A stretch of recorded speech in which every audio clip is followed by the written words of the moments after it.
తెలంగాణలో అన్ని నియోజకవర్గాల కంటే ఎక్కువగా పినపాక అభివృద్ధి చెందిందన్నారు భద్రాద్రి కొత్తగూడెం జిల్లా పినపాక శాసనసభ సభ్యుడు రేగ కాంతారావు. ఎన్నికల ప్రచారంలో ప్రత్యర్థులు తనపై ఉద్దేశపూర్వకంగా అసత్య ఆరోపణలు చేస్తున్నారన్నారు. ఈ ఎన్నికల్లో ఖచ్చితంగా పినపాకలో బీఆర్ఎస్ జెండా ఎగరవేస్తామని ధీమా వ్యక్తం చేస్తున్న రేగ కాంతారావుతో మా భద్రాద్రి ప్రతినిధి నవీన్ ఫేస్ టు ఫేస్.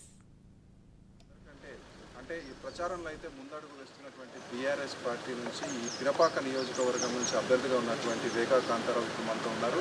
పినపాకలో ఆయన అంటే ప్రచారం ఏ విధంగా సాగుతుంది, అంటే వీటన్నిటికీ సంబంధించి ఆయన అడిగి మరికొంత సమాచారం తెలుసుకునే ప్రయత్నం అయితే చేస్తాను.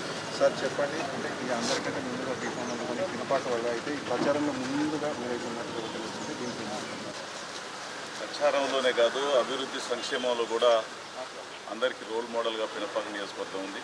ప్రధానంగా గౌరవ కేసీఆర్ గారి సారథ్యంలో జరిగేటువంటి ఏ సంక్షేమ కార్యక్రమమైనా కానీ పినపాక నియోజకవర్గంలో గడప గడపకి అందుతూ ఉంది. తద్వారా ప్రజలందరూ కూడా చాలా స్వచ్ఛందంగా వారి బూతులల్లో బ్రహ్మాండంగా బీఆర్ఎస్ పార్టీని గెలిపించాలి. అదేవిధంగా గౌరవ ముఖ్యమంత్రి గారి మూడవసారి హ్యాట్రిక్ ముఖ్యమంత్రిగా చూస్తేనే రేపు భవిష్యత్తులో వచ్చేటువంటి సన్నబియ్యం అయితేంది, దాంతోపాటుగా 400 రూపాయల గ్యాస్ అయితేంది, ప్రతి ఇంటికి ఇన్సూరెన్స్ అయితేంది, ఇట్లా అనేక సంక్షేమ కార్యక్రమాలు మాకు అందుతాయని చెప్పేసి వాళ్ళందరూ కూడా మరి స్వచ్ఛందంగా పార్టిసిపేట్ చేస్తూ ఉన్నారు. కాబట్టి ఖచ్చితంగా ఆ సంక్షేమ అభివృద్ధి కార్యక్రమాలే మా గెలుపునకు విజయ తీరాలు అవుతాయని చెప్పేసి అనుకుంటాం. సార్, గత ఎన్నికలలో హస్తం పార్టీపై గెలిచినటువంటి మీరు అభివృద్ధి కావాలి, అంటే అభివృద్ధి జరగాలి నియోజకవర్గానికి అనే దాంతో అయితే అధికార పార్టీపై చేరారు. అంటే మీరు చేరినటువంటి అభివృద్ధి అనేది జరిగిందంటే 100% నేను ఆశించిన దానికంటే ముఖ్యమంత్రి గారు ఊహించిన దానికంటే ఎక్కువ నిధులు ఇవ్వడం జరిగింది. ప్రతి గ్రామానికి, కుగ్రామానికి సైతం ఈరోజు బీటీ రహదారిని మంజూరు చేసుకోవడం జరిగింది. అవన్నీ కూడా వివిధ స్టేజ్లలో ఉన్నాయి. కొన్ని టెండర్ ప్రక్రియ పూర్తయిపోయినాయి, కొన్ని పనులు నడుస్తూ ఉన్నాయి, కొన్ని అగ్రిమెంట్ స్టేజ్లో ఉన్నాయి, ఇంకా కొన్ని టెండర్ పిలవాల్సి ఉంది. 100% ఆ అభివృద్ధి ప్రజల కళ్ళ ముందు కనిపిస్తూ ఉంది. కాబట్టి దాంతోపాటుగా నేను ఏదైతే మొదటి కండిషన్ ఏదంటే మా ముఖ్యమంత్రి గారికి నేను మొదటి జాయిన్ అయ్యే ముందు నేను జాయిన్ కావాలంటే ఫస్ట్ పోడుమూల పట్టాలు ఇవ్వాలని చెప్పేసి ముఖ్యమంత్రి గారిని అడగడం జరిగింది. నేను అడిగిన విధంగా ముఖ్యమంత్రి గారు మరి ఆదివాసీ సమాజాన్ని గౌరవించి మరి 100% వారు పోడుమూల పట్టాలు ఇవ్వడం జరిగింది. కనుక పోడుమూల పట్టాలు ఇచ్చినందుకు మా సమాజం అంతా కూడా అశ్వరావుపేట నుండి ఆదిలాబాద్ వరకు కూడా చాలా సంతోషంగా ఉన్నారు. కనుక ఖచ్చితంగా 100% మరి మళ్ళీ కేసీఆర్ గారికి పట్టం కడతారని చెప్పేసి నేను అనుకుంటున్నాను.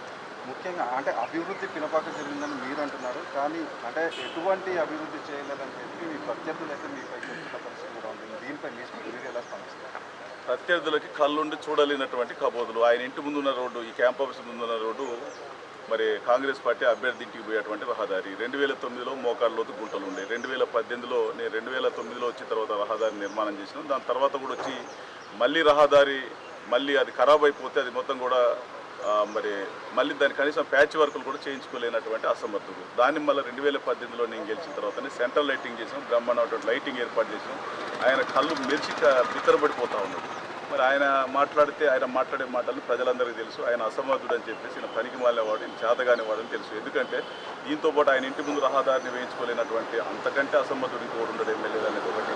రెండవది ఏంటంటే 2009లో ఉన్నప్పుడు నీ 100 పడకల హాస్పిటల్ 7 కోట్ల రూపాయలతో నిర్మాణం చేస్తే కనీసం 5 సంవత్సరాల్లో ఒక్క డాక్టర్ని కూడా ఏర్పాటు చేయలేనటువంటి అసమర్థుడు, ప్రజారోగ్యం పట్ల చిత్తశుద్ధి లేనటువంటి నాయకుడు, ఆయన వల్ల ఉపయోగం లేదని చెప్పేసి ప్రజలందరూ అవుట్డేటెడ్గా తీసి పక్కన పెట్టినటువంటి నాయకుడు. ఆయన మాట్లాడితే ఎవరు పట్టించుకోరు. అదే 2018లో మళ్ళీ నేను గెలిచిన తర్వాత ఇవాళ 14 మంది డాక్టర్లు ఉన్నారు హాస్పిటల్లో. 14 మంది డాక్టర్లు ఉన్నారు. దాంతోపాటుగా డయాలసిస్ సెంటర్ ఏర్పాటు చేసినాం, బ్లడ్ బ్యాంక్ ఏర్పాటు చేసినాం, ఆక్సిజన్ ప్లాంట్ ఏర్పాటు చేసినాం.